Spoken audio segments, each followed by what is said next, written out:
Hello friends, ಅಡುಗೆ ಪ್ಯಾಷನ್ಗೆ ಎಲ್ಲರಿಗೂ ಸ್ವಾಗತ. ಇವತ್ತು ನಾನು ನನ್ನ ಬೆಳಗಿನ ಮಾರ್ನಿಂಗ್ ರುಟೀನ್ ಬಗ್ಗೆ ನಿಮ್ಮ ಜೊತೆ ಶೇರ್ ಮಾಡ್ತಾ ಇದ್ದೇನೆ. ನಾನು ಬೆಳಗ್ಗೆ ಏನೆಲ್ಲ ಕೆಲಸ ಮಾಡಿದೆ, ಎಲ್ಲೆಲ್ಲಿ ಹೋದೆ ಅನ್ನೋದನ್ನು, ಹಾಗೆ ನನ್ನ ಡಯಟ್ ಎಲ್ಲಿಗೆ ಮುಟ್ಟಿತ್ತು ಅನ್ನೋದನ್ನು ಈ ವ್ಲಾಗಲ್ಲಿ ತಿಳಿಸ್ತಾ ಇದ್ದೇನೆ. ಬೆಳಿಗ್ಗೆ ನಾನು ನಿನ್ನೆ ಇಡ್ಲಿ ಮಾಡಿದ್ದೆ, ಹಾಗೆ ಇವತ್ತು ಕೂಡ ಅದೇ ಇಡ್ಲಿ ಹಿಟ್ಟು ಇತ್ತು, ಸೊ ಅದನ್ನೇ ಮಾಡ್ತಾ ಇದ್ದೇನೆ. ಇಡ್ಲಿ ತುಂಬಾ ಸಾಫ್ಟಾಗಿ ಬಂದಿತ್ತು ಈ ಸಲ ಮಾಡಿದ ಇಡ್ಲಿ. ಹಾಗಾಗಿ ನಾನು ಮತ್ತೆ ಬೇರೆ ಇಡ್ಲಿ ಸಾಫ್ಟಾಗಿ ಹೇಗೆ ಮಾಡೋದು ಅನ್ನೋದು ಕೂಡ ವಿಡಿಯೋ ಹಾಕಿದ್ದೆ. ನೀವು ಚಾನಲಲ್ಲಿ ಬೇಕಾದರೆ ಸರ್ಚ್ ಮಾಡ್ಬೋದು, ಸಾಫ್ಟಾಗಿ ಹೇಗೆ ಮಾಡೋದು ಅಂತ ಹೇಳಿ. ಇಲ್ಲಿ ನಾನು ಅವತ್ತಿನ ಸಲ ಇಡ್ಲಿ ಮಾಡುವಾಗ ಬಟ್ಟೆ ಹಾಕಿ ಇಡ್ಲಿ ಹಿಟ್ಟನ್ನು ಹಾಕೋದನ್ನು ಕೂಡ ಆ ವಿಡಿಯೋದಲ್ಲಿ ತಿಳಿಸಿದ್ದೆ. ಇವತ್ತು ಯಾವಾಗಲೂ ಅದೇ ರೀತಿ ಬಟ್ಟೆ ಇಟ್ಟು ಮಾಡೋದಿಲ್ಲ, ಮಾಮೂಲಿಯಾಗಿ ಇಡ್ಲಿನ ಬೇಯಿಸ್ಕೊಂಡೆ. ಇಡ್ಲಿ ಲೈಟ್ ಆಗಿರ್ತದೆ, ಡಯಟ್ ಮಾಡೋರು ಕೂಡ ಇಡ್ಲಿನ ತಿನ್ಬೋದು, ಏನೂ ತೊಂದರೆ ಇಲ್ಲ. ಇಡ್ಲಿ ನೀವು ಅಕ್ಕಿಯನ್ನು ಉಪಯೋಗಿಸ್ಕೊಂಡು ನಾನಿಲ್ಲಿ ಮಾಡಿದ್ದು. ಒಂದೊಂದು ಸತಿ ಸಿರಿಧಾನ್ಯವನ್ನು ಉಪಯೋಗಿಸ್ಕೊಂಡು ಕೂಡ ಮಾಡ್ತೇನೆ, ತುಂಬಾ ಚೆನ್ನಾಗಿರ್ತದೆ. ಹಾಗೆ ಬೆಳಿಗ್ಗೆ ಮಾಮೂಲಿಯಂತೆ 6 ಗಂಟೆಗೆ ಎದ್ದು 1 ಗ್ಲಾಸ್ ನೀರು, 4 ಬಾದಾಮಿ ತಿಂದೆ. ಅದಾದಮೇಲೆ 1 ಗಂಟೆ ವರ್ಕೌಟ್ ಆದಮೇಲೆ ತುಂಬಾ ಸುಸ್ತಾಗಿತ್ತು. ಹಾಗೆ ನಾನು ಶುಂಠಿ ಎಲ್ಲ ಹಾಕಿ ಡ್ರಿಂಕ್ ಕುಡಿತಿದ್ದೆ. ಇವತ್ತು ಅದನ್ನು ಮಾಡಲಿಲ್ಲ. ಒಂದು ಸಣ್ಣ ತುಂಡು ಪೈನ್ಯಾಪಲ್ ಹಾಗೆ ಒಂದು ಸ್ವಲ್ಪ ದ್ರಾಕ್ಷಿ ತೆಗೆದುಕೊಂಡು ಬಂದಿದ್ದೆ ನಿನ್ನೆ, ಅದನ್ನು ಇದರ ಜೊತೆ ಸೇರಿಸ್ಕೊಂಡೆ. ಇದನ್ನು ನೀರು ಏನು ಹಾಕಲಿಕ್ಕಿಲ್ಲ, ಹಾಗೇ ಗ್ರೈಂಡ್ ಮಾಡೋದು. ಆದರೆ ಮಿಕ್ಸಿಗೆ ಕಷ್ಟ ಆಗುತ್ತಲ್ಲ ಗ್ರೈಂಡ್ ಆಗಲಿಕ್ಕೆ, ಅದಕ್ಕೋಸ್ಕರ ಒಂದು 1/4 ಗ್ಲಾಸಷ್ಟು ನೀರನ್ನು ಹಾಕ್ಕೊಳ್ಳೋದು ಅಷ್ಟೇ. ಬೇರೆ ಏನೂ ಹಾಕ್ಕೊಳ್ಳಿಕ್ಕಿಲ್ಲ, ಸಕ್ಕರೆ ಯಾವುದು ಹಾಕ್ಕೊಳ್ಳಿಕ್ಕಿಲ್ಲ. ಹಾಗೇ ಮಾಡಿದರೆ ತುಂಬಾ ಅದ್ಭುತವಾಗಿ ಬರ್ತದೆ ಈ ಜ್ಯೂಸ್. ನೋಡಿ ಎಷ್ಟು ದಪ್ಪಾಗಿ ಬಂದಿದೆ ಅಂಥೇಳಿ. ಇದರಲ್ಲೊಂದು ಸ್ವಲ್ಪ ಗೂಂಜು ಥರ ಇರುತ್ತಲ್ಲ, ಅದು ಪೈನ್ಯಾಪಲ್ಲಿ, ಅದು ಸ್ವಲ್ಪ ಗಟ್ಟಿ ಇರುತ್ತೆ. ಅದನ್ನು ಬೇಕಾದರೆ ಇದನ್ನು ತಿನ್ಬೋದು, ನಾವು ಬಿಸಾಕಬೇಕು ಅಂತ ಇಲ್ಲ, ಎಷ್ಟು ಆಗ್ತದೆ ಅಷ್ಟು ತಿನ್ಬೋದು. ಆಮೇಲೆ ನಾನು ಮಿಕ್ಸಿ ಜಾರಿಗೆ ಕೂಡ ತುಂಬ ದಪ್ಪಕ್ಕಿತ್ತು ಜ್ಯೂಸ್ ಅಂಥೇಳಿ ಒಂದು ಸ್ವಲ್ಪ ನೀರನ್ನು ಹಾಕಿ ಜ್ಯೂಸನ್ನು ಮಾಡಿಕೊಂಡೆ. ವರ್ಕೌಟ್ ಆದಮೇಲೆ ಈ ಜ್ಯೂಸ್ ಕುಡಿಯೋದ್ರಿಂದ ತುಂಬಾ ರಿಲ್ಯಾಕ್ಸ್ ಆಗ್ತದೆ, ಒಳ್ಳೆ ಎನರ್ಜಿ ಬರ್ತದೆ ನಮಗೆ. ಮತ್ತೆ ಬ್ರೇಕ್ಫಾಸ್ಟ್ ಮಾಡಿ ತಿನ್ನುವಷ್ಟು ಒಂದು ಪೇಷನ್ಸ್ ಇರೋದಿಲ್ಲಲ್ಲ, ಈ ಥರ ಜ್ಯೂಸ್ ಮಾಡ್ಕೊಂಡು ಕುಡಿದ್ರೆ ತುಂಬಾ ನಾವು ಎನರ್ಜಿ ಬರುತ್ತೆ. ಪೈನ್ಯಾಪಲಲ್ಲಿ ತುಂಬ ವಿಟಮಿನ್ ಇದೆ, ಆರೋಗ್ಯಕ್ಕೆ ತುಂಬಾ ಒಳ್ಳೆಯದು ಪೈನ್ಯಾಪಲ್. ಇದನ್ನು ಲೇಡೀಸ್ ಜಾಸ್ತಿ ಕುಡಿಯೋದ್ರಿಂದ ನಮ್ಮ ಪೀರಿಯಡ್ಸ್ ಕೂಡ ಅದು ಪ್ರಾಬ್ಲಮ್ ಇದ್ದರೆ ಕೂಡ ಅದಕ್ಕೆ ಕೂಡ ಪೈನ್ಯಾಪಲ್ ತುಂಬಾ ಒಳ್ಳೆಯದು. ಕುಡಿಲಿಕ್ಕೆ ಕೂಡ ಅಷ್ಟೇ ರುಚಿ ಅದ್ಭುತವಾಗಿರ್ತದೆ.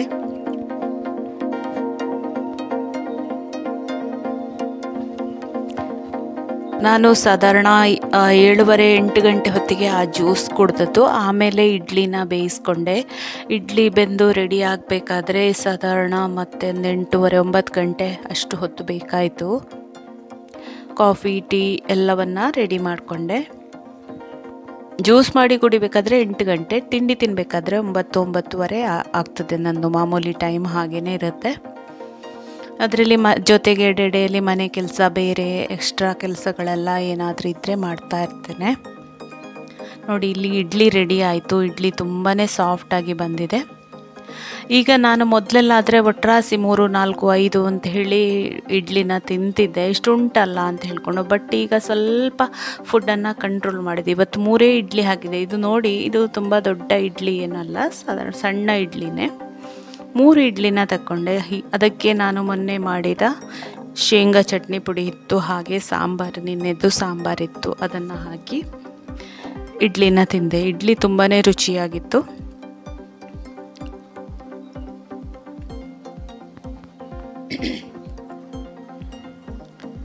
ಒಂದು ಟೀ ಕುಡಿಯೋದೊಂದು ಅಭ್ಯಾಸ. ಟೀ ಕುಡ್ದಿಲ್ಲ ಅಂದರೆ ತಲೆನೋವು ಬರ್ತದೆ. ಇವತ್ತು ಟೀ ಅರ್ಧ ಗ್ಲಾಸ್ ಮಾಡಿದ್ದು, ಆದರೆ ಅರ್ಧ ಗ್ಲಾಸು ಕೂಡ ನಾನು ಕುಡಿಲಿಲ್ಲ, ಕುಡ್ದ ಹಾಗೆ ಮಾಡಿದೆ ಅಷ್ಟೇ. ಯಾಕೆಂದರೆ ಅದೇನೋ ನನ್ನ ಮನಸ್ಸಿಗೆ ಟೀ ಕುಡಿಬೇಕು, ಇಲ್ಲಾಂದರೆ ನಂಗೆ ಆಗಲ್ಲ ಅಂತ ಹೇಳಿ ಕೂತಿದೆ. ಕಾರಣ ಟೀ ಮಾಡೋದು 1 ಗ್ಲಾಸು, ಕುಡಿಯೋದು ಸ್ವಲ್ಪ 1 ಬಾಯಿ 2 ಸಲ ಕುಡ್ದಲ್ಲಿ ಇಡ್ತೇನೆ. ಯಾಕೋ ಇವತ್ತು ಜ್ಯೂಸ್ ಕುಡ್ದಿದ್ದೆ ಅಲ್ಲ, ಹಾಗಾಗಿ ನನಗೆ ಬೇಡ ಅನ್ನಿಸ್ತು. ಆದರೂ ತಿಂಡಿ ಜೊತೆಗೆ ಒಂದು ಸ್ವಲ್ಪ ಕುಡ್ದೆ. ಆಮೇಲೆ ನಾನು ಮಾಮೂಲಿ ರುಟೀನ್ ಇವತ್ತು ನಿಮ್ಮ ಜೊತೆ ಶೇರ್ ಮಾಡ್ತಾ ಇದ್ದೇನೆ. ಯಾವಾಗಲೂ ಮಾಡುವಂಥದ್ದೇ, ಆದರೆ ಇವತ್ತೊಂದು ದಿವಸ ವೀಡಿಯೋ ಮಾಡಿ ಹಾಕುವ ಅನ್ನಿಸ್ತು ನನಗೆ. ಸೊ ನಾನು ಬೆಳಿಗ್ಗೆ ಡೈಲಿ ಮನೆ ಒರೆಸೋದು ಎಲ್ಲ ಕೆಲವೊಮ್ಮೆ ತಪ್ಪುತ್ತೆ. ಒಂದೇ ರೀತಿ ರುಟೀನ್ ಇರುತ್ತೆ ಅಂತ ಹೇಳಲಿಕ್ಕಾಗೋದಿಲ್ಲ. ಏನೋ ಟಯರ್ಡ್ ಆಯಿತು, ಹುಷಾರಿಲ್ಲ ಅಂಥದ್ದೇನಾದರೂ ಬಂದಾಗ ಒರೆಸೋದು ಮಾಡೋದಿಲ್ಲ. ಜಸ್ಟ್ ಒಂದು ಕಸ ಮಾತ್ರ ಗುಡಿಸಿ ಬಿಡ್ತೇನೆ. ಆದರೆ ಡೈಲಿ ಕಸ ಗುಡಿಸೋದ್ರಿಂದ ಮನೆ ಕ್ಲೀನ್ ಆಗಿರ್ತದೆ. ಹಾಗೆಯೇ ಒಂದು ಏನು ಹೇಳ್ತಾರೆ, ಲಕ್ಷ್ಮಿ ಬರಬೇಕಾದ್ರೆ ಮನೆಯಲ್ಲಿ ಯಾವುದೇ ರೀತಿಯ ಧೂಳು ಕಸ ತಲೆ ಕೂದಲು ಅಂಥದ್ದೆಲ್ಲ ಇರಬಾರ್ದು ಅಂತ ಹೇಳ್ತಾರೆ. ಅದು ಮನೆ ಕ್ಲೀನಾಗಿ ಇದ್ದಷ್ಟು ಲಕ್ಷ್ಮಿ ಬರ್ತಾಳಂತೆ ಮನೆಗೆ. ಹಾಗಾಗಿ ಅದೊಂದು ಮನಸ್ಸಲ್ಲಿ ಕೂತಿದೆ. ಹಾಗೆ ಹೇಳಿದ ನನ್ನ ಅಮ್ಮ ಹಾಗೆ ಹೇಳ್ತಾ ಇರ್ತಾರೆ, ಮನೆ ಕ್ಲೀನಾಗಿಡಬೇಕು, ತಲೆ ಕೂದಲು ಅಂಥದ್ದೆಲ್ಲ ಇರಬಾರ್ದು ಅಂಥೇಳಿ. ಅದಕ್ಕೋಸ್ಕರ ನಾನು ಮನೆ ಒರೆಸದಿದ್ದರೂ ಕೂಡ ಅಟ್ಲೀಸ್ಟ್ ಗುಡಿಸೋದಂತೂ ತಪ್ಪಿಸೋದಿಲ್ಲ. ಬೆಳಿಗ್ಗೆ ಮಾಡಲಿಲ್ಲ ಅಂದರೂ ಸಾಯಂಕಾಲ ಆದರೂ ಮಾಡ್ತೇನೆ. ಹಾಗೆ ಅದರ ಜೊತೆಗೆ ನನ್ನ ಸ್ಕಿನ್ ರುಟೀನ್.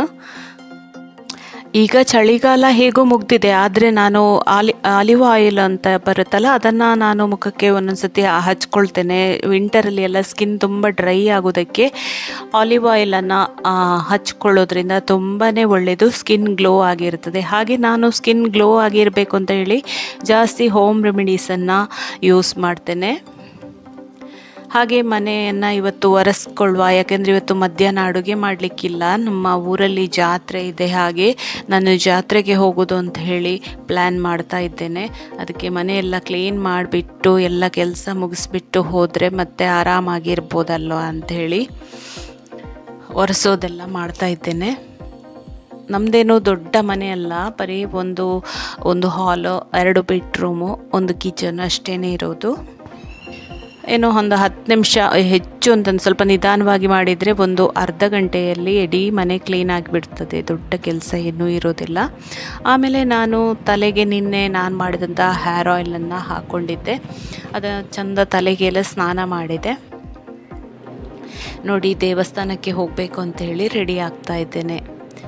ಇವತ್ತು ದೇವಸ್ಥಾನದಲ್ಲಿ ಮಧ್ಯಾಹ್ನ ಊಟ ಮಾಡುವ ಕಾರಣ ಯಾವುದೇ ಅಡುಗೆ ಏನು ಮಾಡ್ತಾ ಇಲ್ಲ ಮನೆಯಲ್ಲಿ. ಅದಕ್ಕೋಸ್ಕರ ನಾನು ಈ ಥರ ವ್ಲಾಗನ್ನು ನಿಮ್ಮ ಜೊತೆ ಶೇರ್ ಮಾಡ್ತಾ ಇದ್ದೇನೆ. ಈ ಥರ ವ್ಲಾಗ್ ಹಾಕಿದರೆ ನಿಮಗೆ ಇಷ್ಟ ಆಗುತ್ತಾ ಅನ್ನೋದನ್ನು ಕಮೆಂಟಲ್ಲಿ ತಿಳಿಸಿ. ಹಾಗೆ ನೀವು ಈ ಚಾನಲನ್ನು ಫಸ್ಟ್ ಟೈಮ್ ನೋಡೋದಾದರೆ ಖಂಡಿತ ಸಬ್ಸ್ಕ್ರೈಬ್ ಮಾಡೋದನ್ನು ಮರಿಬೇಡಿ. ಹಾಗೆಯೇ ನಾನು ಟೆಂಪಲ್ಗೆ ಹೋಗಿದ್ದೆ. ಅಲ್ಲಿ ಪೂಜೆ ಜಾತ್ರೆ ಎಲ್ಲ ಹೇಗೆ ನಡೀತು ಅನ್ನೋದು ಕೆಲವು ಕ್ಲಿಪ್ಸ್ ಕೂಡ ವಿಡಿಯೋ ಮಾಡಿದ್ದೆ. ಅದನ್ನು ನಿಮ್ಮ ಜೊತೆ ಶೇರ್ ಮಾಡ್ತೇನೆ. ನೀವು ಕೂಡ ದೇವರನ್ನು ನೋಡ್ಬೋದು. ದೇವರ ಆಶೀರ್ವಾದ ನಿಮಗೆಲ್ಲರಿಗೂ ಇರಲಿ, ನಿಮಗೆ ಕೂಡ ದೇವರು ಒಳ್ಳೇದು ಮಾಡಲಿ ಅಂತ ಹೇಳಿ ಈ ವ್ಲಾಗ್ ಮೂಲಕ ಹಾರೈಸ್ತೇನೆ. ಎಲ್ರಿಗೂ ಒಳ್ಳೇದಾಗಲಿ. ನೋಡಿ, ನಾನು ರೆಡಿ ಆದೆ, ಚೆಂದ ಕಾಣ್ತಿದ್ದೇನಲ್ವಾ? ಹೋಗುವ ಟೆಂಪಲ್ಗೆ ಬನ್ನಿ.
ದೇವರ ಪೂಜೆ ಎಲ್ಲ ಆಯಿತು. ಆಮೇಲೆ ಊಟವನ್ನು ಮಾಡಿ ನಾನು ವಾಪಸ್ ಮನೆಗೆ ಬಂದೆ. ಫ್ರೆಂಡ್ಸ್, ನಿಮಗೆ ಈ ವಿಡಿಯೋ ಇಷ್ಟ ಆದರೆ ಖಂಡಿತ ಲೈಕ್ ಮಾಡಿ. ಇನ್ನು ಮುಂದಿನ ಲಾಗನ್ನು ಮುಂದಿನ ವಿಡಿಯೋದಲ್ಲಿ ಹಾಕ್ತೇನೆ. ಹೀಗೇ ಬೇರೆ ಬೇರೆ ವ್ಲಾಗ್ ಜೊತೆ ಮತ್ತೆ ಬರ್ತೇನೆ. ಅಲ್ಲಿವರೆಗೆ ನಮಸ್ಕಾರ, ಬಾಯ್ ಬಾಯ್, ಟೇಕ್ ಕೇರ್, ಥ್ಯಾಂಕ್ ಯು.